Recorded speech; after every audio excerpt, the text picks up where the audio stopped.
Serge Gainsbourg a été marié une première fois à Elisabeth Levitsky, en 1951.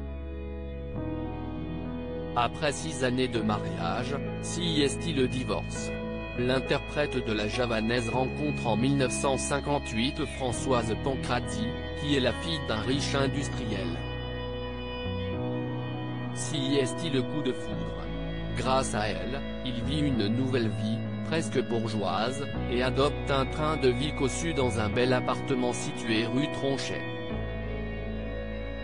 Le mariage a lieu le 7 janvier 1964, à la mairie du 8e arrondissement de Paris. Quelques mois plus tard, Natacha, leur premier enfant, va pointer le bout de son nez. Finalement, les crises de jalousie à répétition de celle qui se fait appeler Béatrice auront raison de leur amour. Elle a tenté de se suicider après une dispute, ils divorcent après 2 ans d'union. Puis, ils remettent le couvert sur l'oreiller.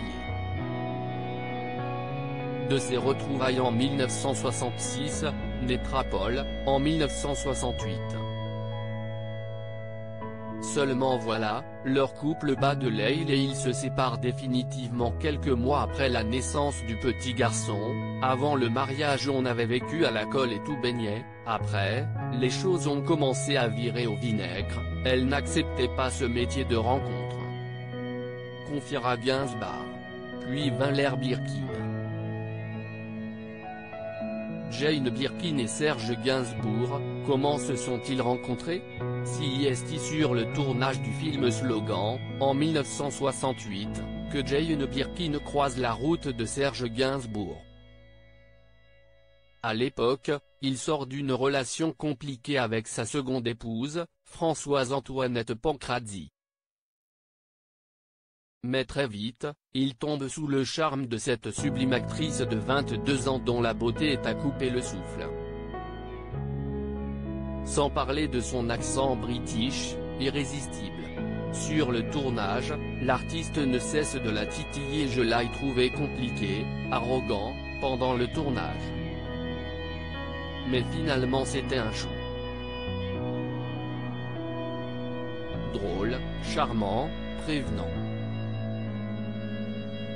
En une seule soirée, le personnage avait radicalement changé et j'étais tombée amoureuse de lui, racontera l'actrice chanteuse. L'histoire de leur première nuit ensemble?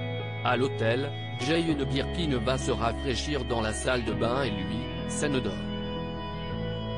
Elle ira jusqu'à lui glisser entre les orteils le CD sur lequel ils ont dansé toute la nuit, avant de filer en catimini et de rentrer chez elle. Est le début d'une histoire d'amour passionnel, mais torturé, qui va durer 12 années.